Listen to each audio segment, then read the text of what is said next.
नमस्कार, जय हिंद दोस्तों।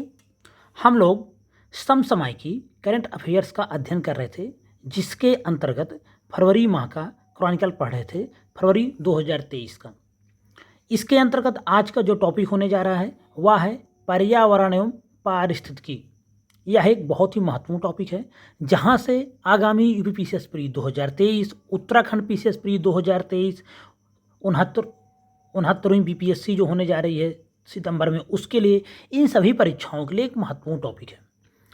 आगे बढ़ने से पहले एक बात कहना चाहेंगे, जो भी करंट अफेयर्स को देख रहे हैं, पहली बार आए हो, तो उनको मैं बता दूं, अगस्त 2022 से लेके प्लेलिस्ट अपडेट कर दी गई है। प्लेलिस्ट में जाके अगर यूपीपीसीएस प्री 2023 के लिए करना चाह रहे हैं तो अगस्त 2022 जहाँ से अपलोड है वहाँ से आप पढ़ना शुरू कर दीजिए, वहीं से बहुत महत्वपूर्ण है। पहला पॉइंट हम लोग देखते हैं, वायु प्रदूषण पर विश्व बैंक की रिपोर्ट जारी की गई है। तो विश्व बैंक की दिसंबर 2022 में जारी एक रिपोर्ट के अनुसार दुनिया के सबसे खराब वायु प्रदूषण वाले 10 शहरों में से 9 शहर दक्षिण एशिया में ही स्थित हैं। तो इतना याद रखेंगे यह स्टेटमेंट कि कितने सिटी दक्षिण एशिया के हैं, 9 शहर दक्षिण एशिया के हैं, इसमें और कुछ भी बहुत महत्वपूर्ण नहीं है। इसके अलावा एक चीज़ और देखेंगे, भारत ने 2019 में राष्ट्रीय स्वच्छ वायु अभियान national clean air campaign NCAP नामक एक कार्यक्रम प्रारंभ किया, जिसका उद्देश्य भारत के 131 सर्वाधिक प्रदूषित शहरों में वायु प्रदूषण को कम करना था। तो प्रश्न यहाँ से निकल के आ सकता है कि राष्ट्रीय स्वच्छ वायु अभियान नेशनल क्लीन एयर कैंपेन किस सन में चलाया गया? तो यह 2019 में चलाया गया। आगे हम लोग बात करते हैं Kunming Montreal global biodiversity framework, बहुत महत्वपूर्ण है। Kunming Montreal global biodiversity framework को इस साल 19 दिसंबर को संयुक्त राष्ट्र अभिसमय के पक्षकारों के 15वें सम्मेलन COP15 द्वारा अपनाया गया था।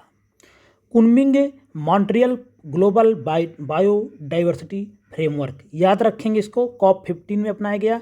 GBF ग्लोबल बायोडाइवर्सिटी फ्रेमवर्क के अंतर्गत वर्ष 2030 तक के लिए 4 लक्ष्य और 23 उद्देश्य निर्धारित किए गए हैं। GBF के 23 लक्ष्य 2010 आईची जैव विविधता लक्ष्यों को रिप्लेस करेंगे। आगे हम लोग बात करते, COP15 का पहला भाग कुनमिंग चीन में हुआ और इसमें जैव विविधता संकट को दूर करने की प्रतिबद्धता पर बल दिया गया तथा कुनमिंग घोषणा को 100 से अधिक देशों द्वारा अपनाया गया। तो यह सब बायोडाइवर्सिटी से संबंधित है। Kunming Montreal global biodiversity framework, सीधे सीधे लिखा है बायोडाइवर्सिटी।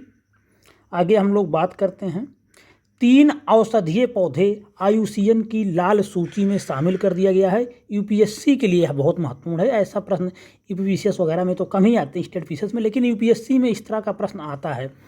तो हिमालय में पाई जाने वाली 3 औषधीय पौधों की प्रजातियों को, संकटग्रस्त प्रजातियों की IUCN की लाल सूची में शामिल कर लिया गया है। इनकी जो 3 प्रजातियां हैं वह हैं मेइजोट्रोपिस पेलिटा, यह कहाँ पे है? यह एक 12मासी झाड़ी है, उत्तराखंड से संबंधित है। फ्रिटिलारिया सिरोसा, यह भी 12मासी बल्बनुमा जड़ी बूटी है। चीन में इस प्रजाति का प्रयोग किया जाता है, कोई बहुत ऐसा महत्वपूर्ण नहीं है स्टेट पीसीएस के लिए। और एक है डैक्टालोरिजा हटागिरिया, इस प्रजाति को सलाम पंजा भी कहा जाता है। तो यह भी कोई बहुत महत्वपूर्ण नहीं है, कई देशों में पाई जाती है। कुछ और फैक्ट देखते हैं इसमें, यहाँ से प्रश्न बन सकता है IUCN से। IUCN एक अंतर्राष्ट्रीय संगठन है। इसकी स्थापना जो हुई थी 5 अक्टूबर 1948 को। मुख्यालय इसका पूछा गया हुआ है, स्विट्जरलैंड के ग्लैंड में स्थित है। यह प्रकृति संरक्षण और प्राकृतिक संसाधनों के सतत उपयोग के क्षेत्र में काम कर रहा है। IUCN का स्थापना वर्ष पूछा जा सकता है, IUCN का मुख्यालय पूछा जा सकता है, इसको जरूर याद कर लेंगे, यहाँ से प्रश्न आया हुआ है। उसके बाद हम लोग देखते COP15 जैविक विविधता सम्मेलन,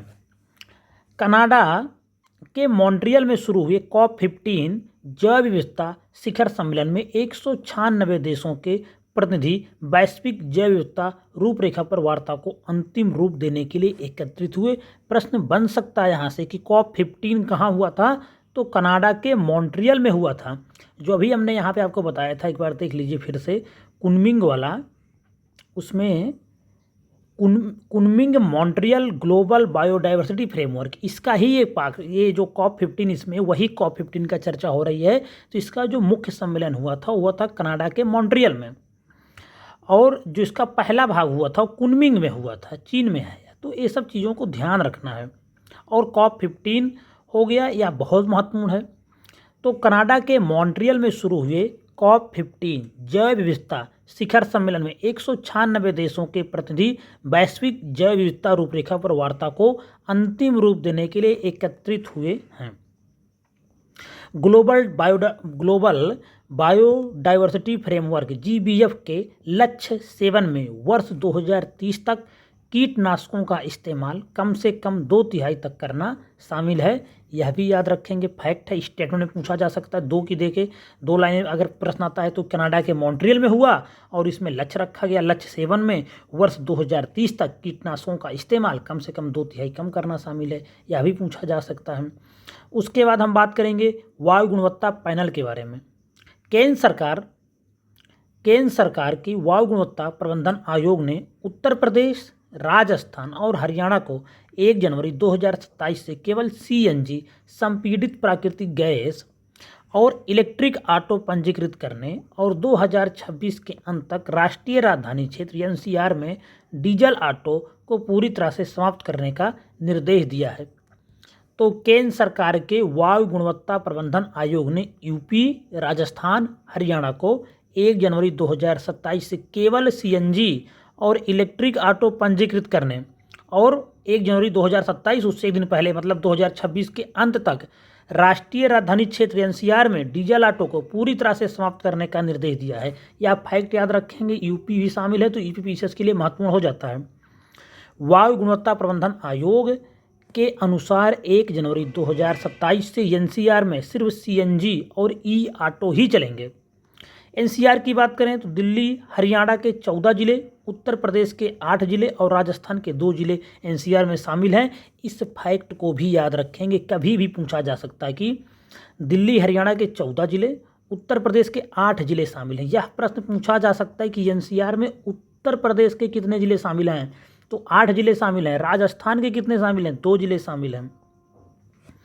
अगर हम देखें तो उत्तर प्रदेश के कौन कौन से शामिल हैं, तो पहले इसमें देख लेते हैं। दिल्ली राष्ट्रीय राजधानी क्षेत्र जिसको हम लोग NCR बोलते हैं, उसके बारे में पूरा देखते हैं हम लोग शुरू से। दिल्ली NCR में दिल्ली के सभी 11 जिले, हरियाणा के 14 जिले, राजस्थान के 2 जिले जो कि अलवर और भरतपुर हैं, उत्तर प्रदेश के 8 जिले। अब कौन कौन है यह भी जान लेते हैं। मेरठ, गाजियाबाद, गौतम बुद्ध नगर, बुलंदशहर, बागपत, हापुड़, शामली और मुजफ्फरनगर। तो यहाँ से भी प्रश्न आ सकता है कि इनमें से कौन जिला NCR में नहीं शामिल हैं, और अब तो UPPCS मुख्य परीक्षा में शामिल हो गया है 400 नंबर में। तो ये सब हर चीज़ एक एक चीज़ आपको मालूम करके चलना होगा। तो यहीं से आपको लगातार नज़र बना के चलना होगा, अपने आप याद हो जाएगा। कौन कौन 8 जिले हैं, मेरठ, गाजियाबाद, गौतम बुद्ध नगर, बुलंदशहर, बागपत, हापुड़, शामली और मुजफ्फरनगर शामिल हैं।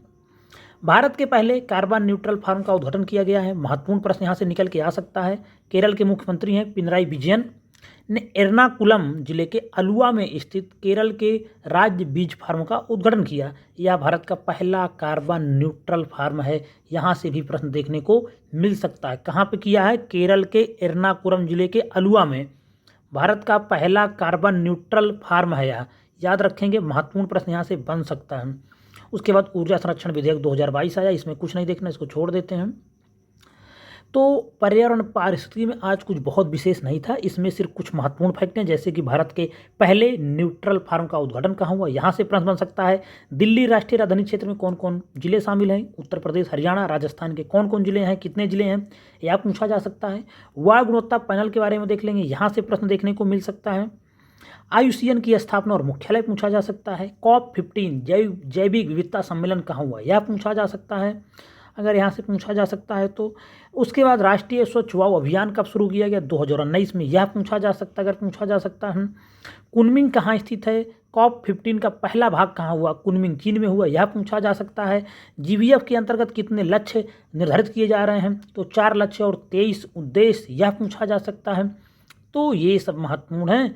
बाकी 9 दक्षिण एशिया से शहर शामिल हैं वायु प्रदूषण पर, जो विश्व बैंक की रिपोर्ट है। टॉप 10 में 9 है दक्षिण एशिया से, यह भी कहीं स्टेटमेंट पूछा जा सकता है। वीडियो यहीं पे समाप्त हो रहा है। वीडियो अगर आपको पसंद आया तो लाइक ज़रूर करें, और कुछ भी कहना है तो कमेंट करें। कुछ भी आपको कमी लगे या कुछ भी कहना चाहते हैं तो कमेंट करें, और वीडियो पसंद आए तो लाइक करें, चैनल को सब्सक्राइब जरूर करें। धन्यवाद।